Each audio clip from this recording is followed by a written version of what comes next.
하늘의 문을 여소서 이곳을 주목하소서. 성도 여러분 안녕하십니까? 금요일입니다. 이번 주간도 마무리되어지고 있네요. 이번 주간 어떻게 지내셨습니까? 또 오늘 한 주간을 마무리하는 금요일 저녁 우리 함께 하나님을 예배하겠습니다. 다 같이 찬양합니다.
내 영혼이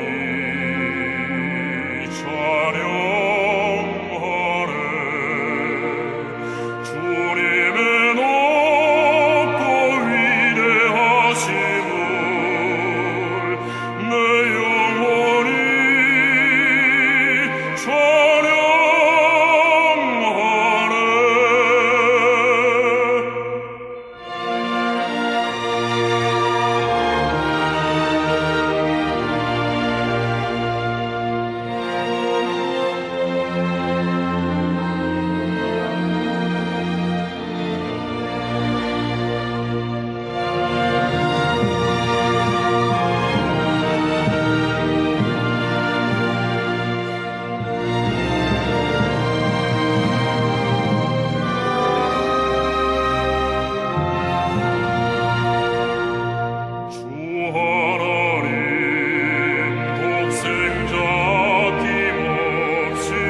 말씀의 제목은 출애굽기 7장 14절로 22절의 말씀입니다.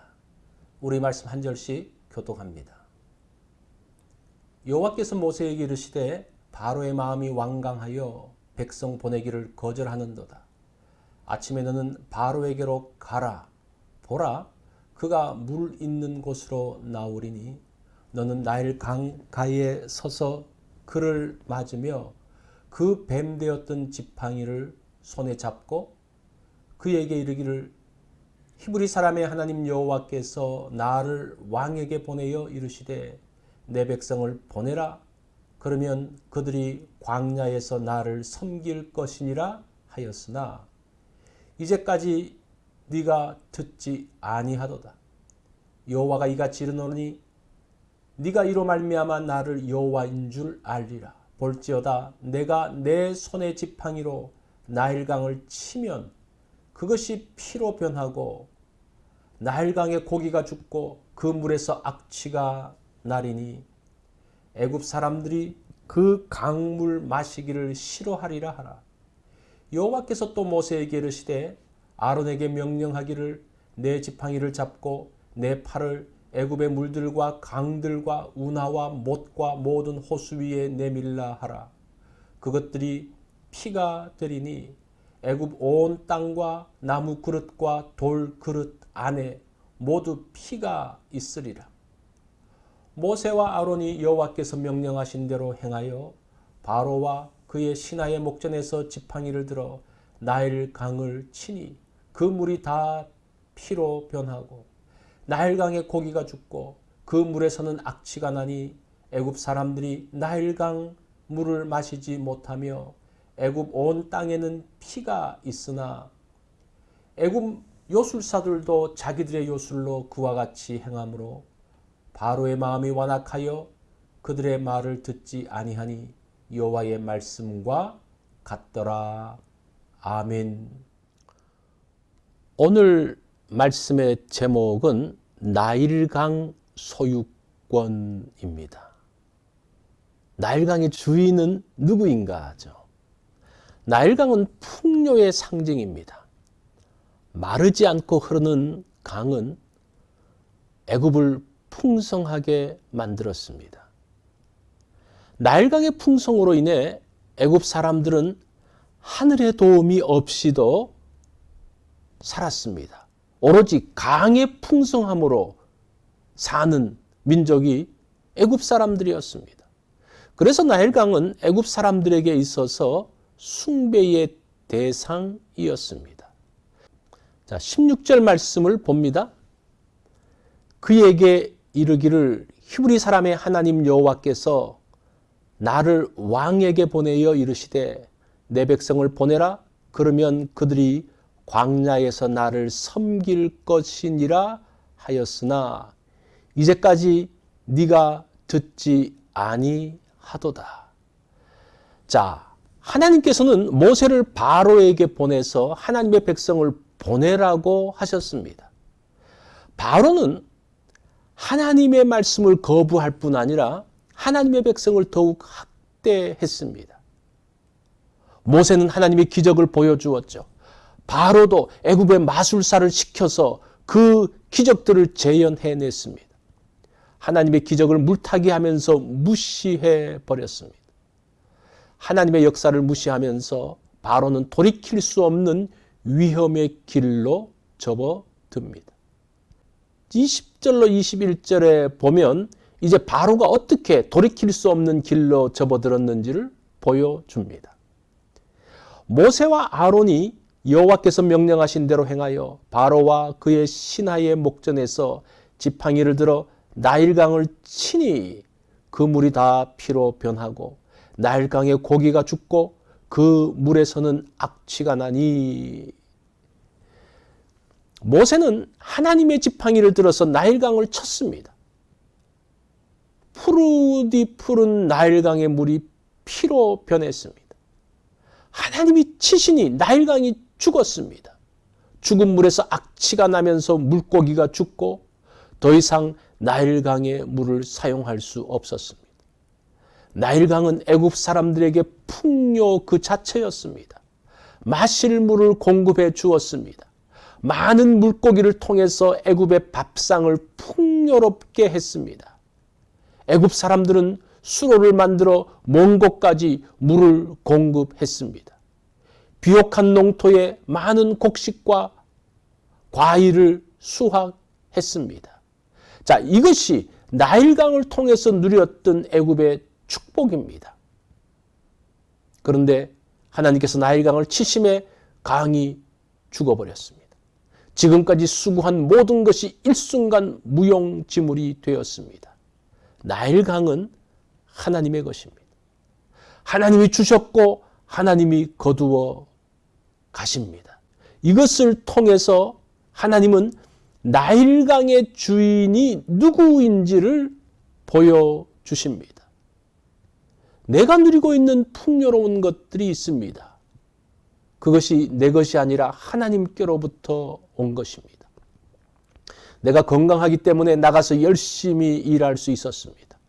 나의 건강, 뛰고 있는 심장, 이것은 나의 것이 아닙니다. 주인이 가져가겠다고 하면 언제든지 돌려주어야 합니다. 나일강의 풍요를 거두는 것은 하나님의 소유권 주장입니다. 하나님께서 소유권을 주장하시면 내가 가진 것들이 사라집니다. 바로의 첫 번째 기적인 나일강 사건에서 깨달았다면 아마 바로는 나머지 재앙을 피할 수 있었을 것입니다. 나일강을 거두어 가시는 하나님을 봅니다. 내가 가진 지혜나 실력, 건강, 재산, 이것이 나의 것이 아니라는 거예요. 하나님께서 소유권을 주장하시는 날에는 하나도 남지 않습니다. 하나님께서 우리에게 주신 것들 내 것이 아니라 하나님께서 잠시 쓰게 하신 겁니다. 내가 가진 것들을 보면서 하나님 앞에 겸손하기를 원합니다. 하나님께서 모든 것의 주인임을 인정하기 원합니다. 하나님께서 허락하신 그 은혜 가운데 들어가기를 바랍니다. 자, 내가 가진 많은 것들을 돌아보십시오. 누가 주인입니까? 누가 주기도 하고 누가 거두기도 합니까? 오늘 그것을 다시 한번 생각해보는 날이 되기를 바랍니다. 오늘 말씀의 적용입니다. 애굽이 누리는 나일강은 하나님의 것입니다. 내가 누린다고 나의 것이 아닙니다. 하나님께서 허락하신 것입니다. 오늘 하나님께서 내게 허락하신 것을 살펴보기를 원합니다. 금요일 기도 제목입니다. 하나님이 기뻐하시는 삶을 위하여 기도하는 날입니다. 한국 땅과 미국 땅을 위해서 기도가 필요합니다. 이 땅들이 하나가 될 수 있도록, 마음이 하나가 될 수 있도록 위해서 기도해 주십시오. 우리가 파송한 세 분의 선교사님과 세 분의 협력 선교사님들을 위해서 기도해 주시고, 또 우리가 또 후원하고 기도하는 개혁신학교 또 기억해 주십시오. 오늘 또 성경 읽기 있는 것 기억하십시오.